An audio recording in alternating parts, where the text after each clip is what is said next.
ಸರವಿ YouTube ಚಾನೆಲ್ಗೆ ಸ್ವಾಗತ. ಕಥೆಯನ್ನು ಕೇಳುವ ಮೊದಲು ನನ್ನ ಚಾನೆಲ್ ಅನ್ನು ಸಬ್ಸ್ಕ್ರೈಬ್ ಮಾಡಿಕೊಂಡು ಕಥೆಯನ್ನು ಕೇಳಿ. ಕಥೆ ನಿಮಗೆ ಇಷ್ಟವಾಗಿದ್ದರೆ ಲೈಕ್ ಮಾಡಿ, ಶೇರ್ ಮಾಡಿ, ಕಮೆಂಟ್ ಮಾಡಿ. ಒಮ್ಮೆ ಕೈಯನ್ನು ಹಿಡಿದರೆ ಅದೇ ತಾನೇ ಪ್ರೀತಿಯ ಆಸರೆ. ಅಧ್ಯಾಯ 8. ತಾನು ಅಂದುಕೊಂಡು ಬಂದ ಕೆಲಸ ಮುಗಿಸಿ ಆದಷ್ಟು ಬೇಗ ಮುಂಬೈಗೆ ವಾಪಸ್ಸು ಹೊರಡಬೇಕಿತ್ತು. ತಶ್ವಿಕಾ ಅಮ್ಮ ಅಪ್ಪನ ಜೊತೆ ಒಳ್ಳೆಯ ಬಾಂಧವ್ಯ ಹೊಂದಿದ್ದ ತಕ್ಷ್ ಅವರೊಂದಿಗೆ ಮುಕ್ತವಾಗಿ ಬೆರೆಯುತ್ತಿದ್ದ. ಮಗಳಿಂದ ದೊರಕದ ಮಮತೆಯನ್ನೂ ಅಳಿಯನಿಂದ ಪಡೆಯುತ್ತಿದ್ದರು. ತಶ್ ಎಂದಿನಂತೆ ಆಫೀಸ್ ಮೀಟಿಂಗ್ ಎಂದು ತನ್ನ ಗಮ್ಯದತ್ತ ಸಾಗಿದರೆ, ಅವಳನ್ನು ಆಫೀಸ್ ತನಕ ಬಿಟ್ಟು ಬಂದ ತಕ್ಷ್ ಪೂರ್ಣಾ ಮತ್ತು ವಿನಯ್ಯವರ ಜೊತೆಯಲ್ಲಿ ಲೂಡೋ ಆಡುತ್ತಾ ಕುಳಿತಿದ್ದ. ತಕ್ಷ್ ತಮ್ಮ ಜೊತೆ ಮಗನಂತೆ ಬೆರೆಯುವುದು, ಮುಕ್ತವಾಗಿ ಮಾತಾಡುವುದನ್ನು ಕಂಡ ಚಕ್ರವರ್ತಿ ದಂಪತಿಗಳು ಅಳಿಯನ ಗುಣವನ್ನು ಮೆಚ್ಚಿತ್ತು. ಅಯ್ಯೋ ತಕ್ಷ್, ನಂದು ಒಂದೇ ಒಂದು ಕಾಯಿ ಹೊರಗಿದೆಪಾ, ಅದನ್ನ ಹೊಡೆದು ಒಳ ಹಾಕ್ಬೇಡ ಎಂದ ವಿನಯ್ಯವರ ಮಾತು ಪುಟ್ಟ ಮಕ್ಕಳಂತೆ ಇತ್ತು.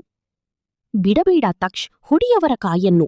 ಒಂದು ಸಲ ಆಟದಲ್ಲಿ ವಿನ್ನಾಗಿದ್ದಾರೆ, ಮತ್ತೊಮ್ಮೆ ಅವರೇ ವಿನ್ನಾಗೋದು ಬೇಡ ಎಂದರು ಪೂರ್ಣ. ಪೂರ್ಣ, ನೀನು ಸುಮ್ನಿರು, ಈಗ ತಕ್ಷ ಆಟ. ಅವನ ಕಾಯಿ ಅವನು ಓಡಿಸ್ತಾನೆ, ನೀನು ಮಧ್ಯ ಕೈ ಹಾಕ್ಬೇಡ ಎಂದು ತಕ್ಷ್ ಕಾಯಿ ಚಲಿಸಲು ಮುಂದೆ ಬಂದ ಪೂರ್ಣಾರ ಕೈಯನ್ನು ಹಿಡಿದಿದ್ದರು ವಿನಯ್. ರೀ, ಬಿಡ್ರಿ ಕೈಯನ್ನ, ನಾನಾಗ್ಲೇ ನನ್ನ ಕಾಯಿ ಹೊಡಿಬೇಡಿ ಅಂತ ಕೈಯಡ್ಡ ಹಾಕಿದ್ರಿ, ನೀವು ಬಿಟ್ರಾ? ಇಲ್ಲ, ಈಗ ಯಾಕೆ ನನ್ನ ಕೈ ಹಿಡಿದಿರೋದು, ಬಿಡಿ ಎಂದವರು ಕೊಸಾರಾಡುತ್ತಿದ್ದರೀ ಬಿಡಬೇಕಲ್ಲ ವಿನಯ್ಯವರು. ಆದರೂ ತಕ್ಷ್ಮ ಅವನ ಕಾಯಿ ಹೊಡೆದು ಒಳಹಾಕಿದ್ದ. ಈಗ ಸರಿಯಾಯ್ತು ನೋಡಿ ನಿಮಗೆ ಎಂದ ಪೂರ್ಣಾರ ಮಾತಿಗೆ ವಿನಯ್ ಸಪ್ಪಗೆ ಕೂತರು. ಅಪ್ಪ, ನೀವೇನು ಬೇಸರ ಮಾಡ್ಕೋಬೇಡಿ, ನೆಕ್ಸ್ಟ್ ಅಮ್ಮನ ಕಾಯನ್ನು ಕೂಡ ಹೊಡೆದು ಒಳಹಾಕೋಣ ಎಂದ ತಕ್ಷ್ ಮಾತಿಗೆ ಹೌದು, ಹಾಗೆ ಮಾಡೋಣ ಎಂದ ವಿನಯ್ ತಕ್ಷ್ ಒಂದು ಪಾರ್ಟಿಯಾದರು. ಇದೇನು ನೀವಿಬ್ರು ಒಂದು ಪಾರ್ಟಿಯಾಗಿದ್ದು, ಇದರಲ್ಲಿ ಪಾರ್ಟಿ ಎಲ್ಲ ಏನೂ ಇಲ್ಲ ಎಂದವರ ಮಾತಿಗೆ ಮನಸಾರಿ ನಕ್ಕರು. ಅವರ ಆಟ ಇನ್ನೂ ಮುಗಿದಂತೆ ಕಾಣಲಿಲ್ಲ. ಅಪ್ಪ, ತಶ್ಗೆ ಒಬ್ಬಳಿಗೆ ಕಂಪನಿಯ ವ್ಯವಹಾರ ನೋಡ್ಕೊಳ್ಳಕ್ಕೆ ಕಷ್ಟ ಆಗಲ್ವಾ? ನೀವು ಹೀಗೆ ಸಡನ್ನಾಗಿ ಒಂದೇ ಸಲ ಕಂಪನಿ ಪೂರ್ತಿ ಭಾರ ಅವಳ ಮೇಲೆ ಹಾಕ್ಬಾರದಿತ್ತು. ಈಗ ನೋಡಿ, ಮನೆಯಲ್ಲಿದ್ರೂ ಆಫೀಸ್ ಕೆಲಸ ಅಂತ ಅದರಲ್ಲೇ ಬ್ಯುಸಿ ಇರ್ತಾಳೆ ಎಂದ ತಕ್ಷ್ ಮಾತಿಗೆ ಅದೇನ್ ಕೇಳ್ತೀಯಪ್ಪ, ಅವಳು MBA ಮುಗಿಸಿ ಕಂಪನಿಗೆ ವರ್ಕರ್ ಆಗಿ ಜಾಯ್ನ್ ಆದ್ಲು. ಬುದ್ಧಿವಂತಿಯಾಗಿದ್ದರಿಂದ ಕೆಲಸ ಕಲಿಯುವುದಕ್ಕೆ ಹೆಚ್ಚು ಸಮಯ ತೆಗೆದುಕೊಳ್ಳಲಿಲ್ಲ. ಬಹುಬೇಗ ಕೆಲಸ ಕಲಿತಳು. ನಾನೇ ಕೆಲವೊಂದು ಸಲ ಡಿಸಿಷನ್ ತಗೋಲಕ್ಕೆ ಯೋಚನೆ ಮಾಡ್ತಿದ್ದೆ. ಆಗತ್ತೋ ಪ್ರಾಫಿಟ್ ಆಗತ್ತೋ ಅಂತ ಪಟ್ಟನೆ ಯೋಚಿಸಿ ನಿರ್ಧಾರ ತಗೋತಿದ್ಲು.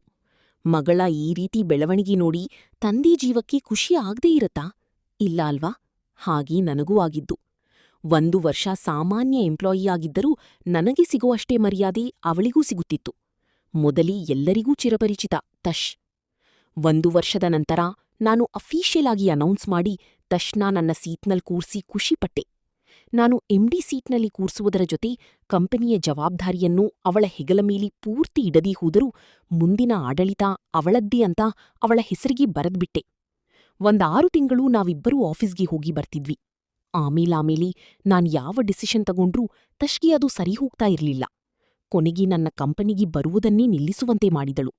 ಹೀಗಿದ್ರೂ ಇನ್ನು ಮುಂದೆ ಇದೆಲ್ಲ ಅವಳಿಗೆ ಸೇರಬೇಕು ಎಂದುಕೊಂಡು ನಾನು ಸುಮ್ಮನಾದಿ ಎಂದವರು ನಿಟ್ಟಿಸಿರು ಬಿಟ್ಟು ಆಟ ಮುಂದುವರಿಸಿಬರು.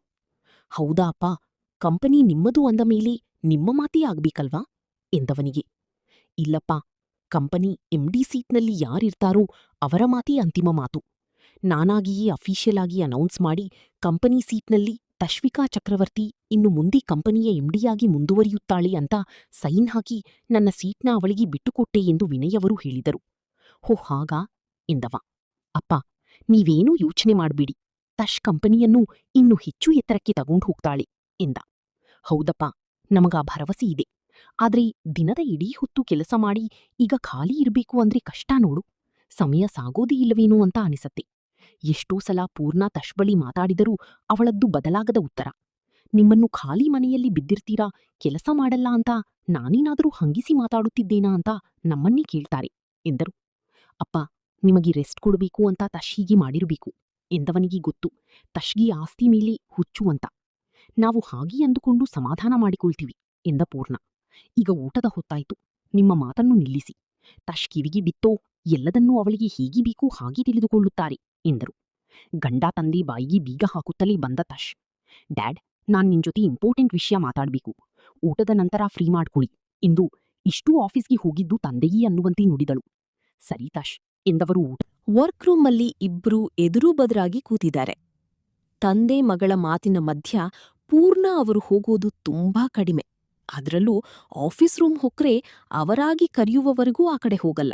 ಇಲ್ಲ, ಗಂಡ ಮಗಳು ಆಚೆ ಬರುವ ತನಕ ಆ ಕಡೆ ಹೋಗಲ್ಲ. ಡ್ಯಾಡ್, ನನ್ಗೆ ಸುತ್ತಿ ಬಳಸಿ ಮಾತಾಡಿ ಅಭ್ಯಾಸ ಇಲ್ಲ, ಸೊ ಡೈರೆಕ್ಟಾಗಿ ಕೇಳ್ತಾ ಇದ್ದೀನಿ.